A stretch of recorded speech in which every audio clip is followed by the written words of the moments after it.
chaîne Pensée Psycho. Aujourd'hui, c'est le premier épisode de ce qu'on va appeler les psychotes. Et c'est un psychote parce que c'est un shot et il est psy.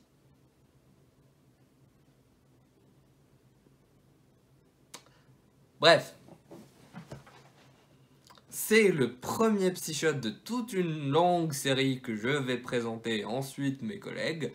Aujourd'hui, c'est une petite intro au concept. Qu'est-ce qu'un psychot? Psychot, ça va être de courtes vidéos.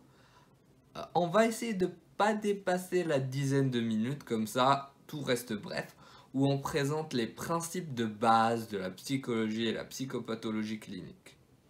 Donc ça va commencer avec moi qui vais vous présenter les principes les plus basiques que l'on utilise à peu près tout le temps.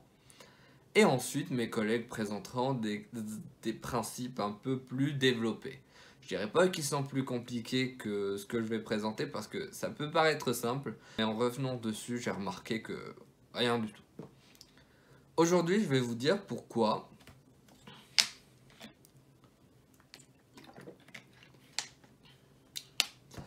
Aujourd'hui, je vais vous expliquer pourquoi la plupart de ces principes se situent dans les périodes infantiles. Pour comprendre un peu la psychologie clinique, il faut d'abord comprendre les bases, comment elle a commencé. Et ensuite, dans l'analyse, ne faites pas comme certains cliniciens, n'oubliez pas de prendre en compte ce qui se passe actuellement et l'adolescent. Donc, la psyché a trois voies, l'infantile, l'adolescent et l'adulte. Ou l'actuel, ça dépend. On va faire une expérience de pensée super courte. Vous allez tous revenir au premier jour de votre vie. Essayez de vous l'imaginer, parce que probablement, vous vous en souvenez pas forcément. C'est pas grave, hein.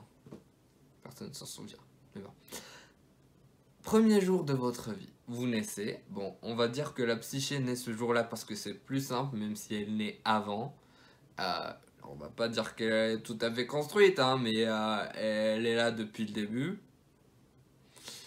Donc, vous naissez avec une psyché que je pense est moins mature à la naissance que le corps.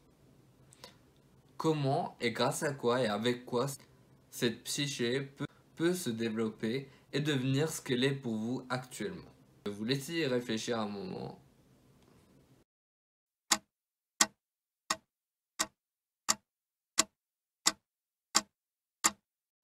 Je ne sais pas si vous l'avez deviné, mais elle se développe grâce au corps, à l'environnement de l'individu et aux interactions qu'il mène avec son environnement. Alors vous allez me dire, oui, et alors pourquoi parlons-nous de cela?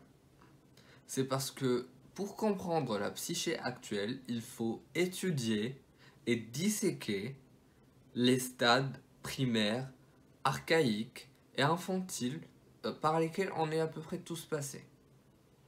C'est pas forcément des stades, parfois c'est des positions, des organisations, et nous en parlerons plus tard, mais c'est pendant ces périodes-là qu'on a les précurseurs de la vie psychique actuelle.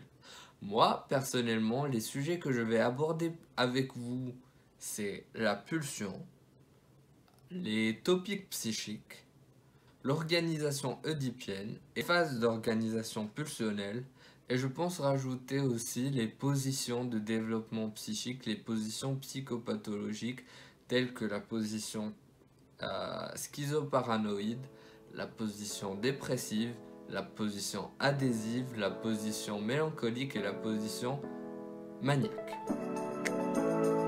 Donc j'espère que le concept vous plaira et en attendant je vous dis à la prochaine sur Pensée Psycho.